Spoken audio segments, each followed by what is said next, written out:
यंदा 15 ऑगस्ट 2022ला भारतीय स्वातंत्र्याचे 75वे वर्ष पूर्ण होत आहे। स्वातंत्र्याच्या अमृत महोत्सवानिमित्त हर घर तिरंगा हा उपक्रम राबवण्याचं शासनानं ठरवलं। या उपक्रमाअंतर्गत देशातील प्रत्येक घरावर दिनांक 13 ऑगस्ट ते 15 ऑगस्ट पर्यंत आपल्या अस्मितेचं प्रतीक असलेला आपला राष्ट्रध्वज फडकवायचा आहे।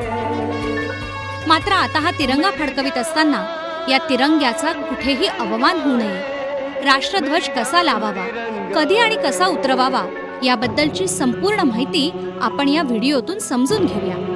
आपला राष्ट्रध्वज हा हाताने कातलेल्या किंवा विणलेल्या अथवा मशीनद्वारे तयार केलेल्या सूत, पॉलिस्टर, सिल्क, खादी किंवा लोकरीपासून तयार केलेलाच वापरावा।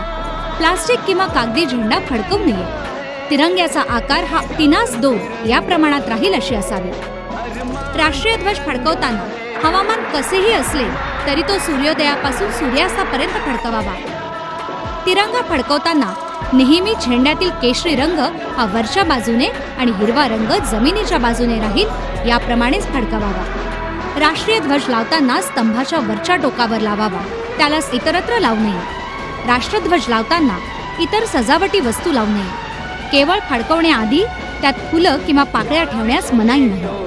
राष्ट्रध्वजावर कोणत्याही प्रकारचे अक्षर किंवा चिन्ह लिहू नये। तसंच ध्वजस्तंभाच्या वर अथवा आजूबाजूला काहीही लावू नये।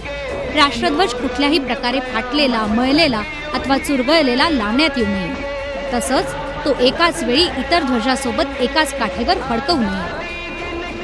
राष्ट्रध्वजाचा कोणत्याही प्रकारे तोरण, गुच्छ अथवा पताका म्हणून किंवा अन्य कोणत्याही प्रकारे शोभेसाठी उपयोग करू नये। राष्ट्रीय ध्वज उभारताना तो कुठल्याही पद्धतीनं फाटणार नाही याची काळजी घ्यावी। तसंच ध्वज उतरवताना पूर्ण सावधतेनं आणि सन्मानानं हळूहळू उतरवावा। राष्ट्रध्वज उतरवल्यानंतर व्यवस्थित आणि सुरक्षित ठिकाणी ठेवावा।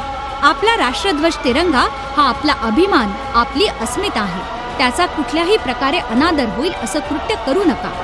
चला, देशाच्या अस्मितेचा गौरव करूया। प्रत्येक घरी झेंडा फडकवूया।